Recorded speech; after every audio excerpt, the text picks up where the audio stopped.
Research, what does it involve? The first thing that is involved within research would be a basic or detailed plan of what you want to achieve over a specific time period.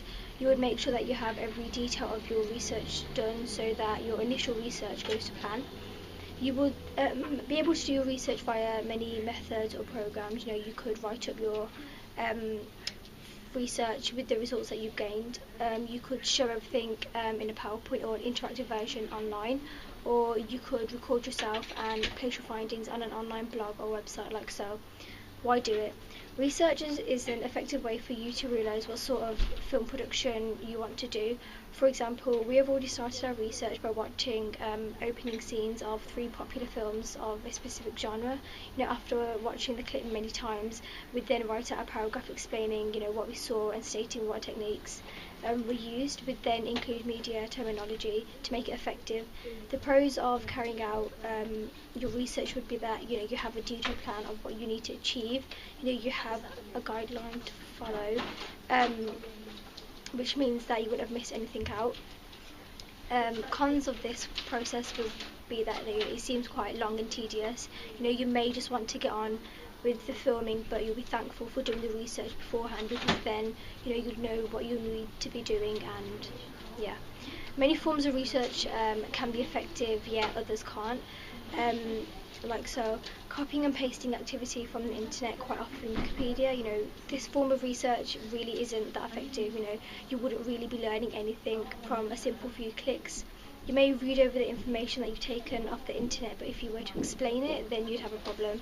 A better way to tackle this would be to actually paraphrase what you found on the website and then expand on the point in your own words. That way you have better foundations for your research. Furthermore, also always source your information from the website that you got it from. A list of film names from Google. Again, this form of research is ineffective. A simple list won't really speak for itself. Being the media student, you'd have to state why you put the list of films there, what relevance it has to your research, and some general facts about it. Using simple techniques like that can make this form of research much better than what it used to be. Always link your research back to what you want to do for your project. Descriptions of various films and their plots. This form of research is slightly more developed than the last two. As you have written a description, it can be effective as it can give you ideas, for what you want to do for your final project.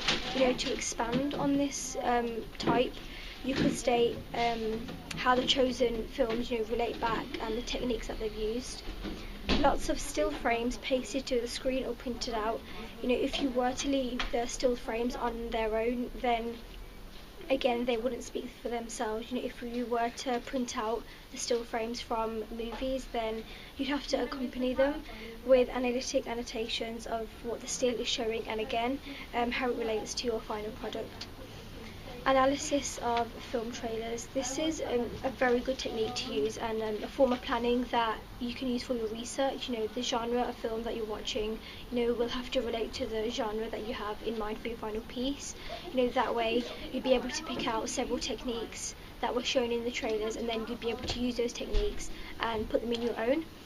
Furthermore, in the analysis of film trailers, using media terminology would be vital, as you'd be able to use those in your research too.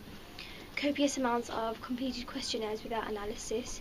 You may think that this form of research is good because it involves questionnaires, but without an analysis, then the questionnaires are completely pointless. You may find that comedy and horror, for example, were the public's 2 favourite genres of films, but then how would that piece of information relate back to your research? An analysis of any form of research is vital, because without it your research wouldn't really mean anything. Links to openings of films or trailers on YouTube without analysis. Again, it's quite similar to what I've just said. The film openings or trailers may be interesting, but how would an outsider know how they relate to your work? Exactly, they wouldn't. So you need to include an analysis to make this an effective form of research. You would also state how the film trailers relate to your research and what they are showing and how. Good research would involve a detailed plan of what you need to do over a specific indication of time.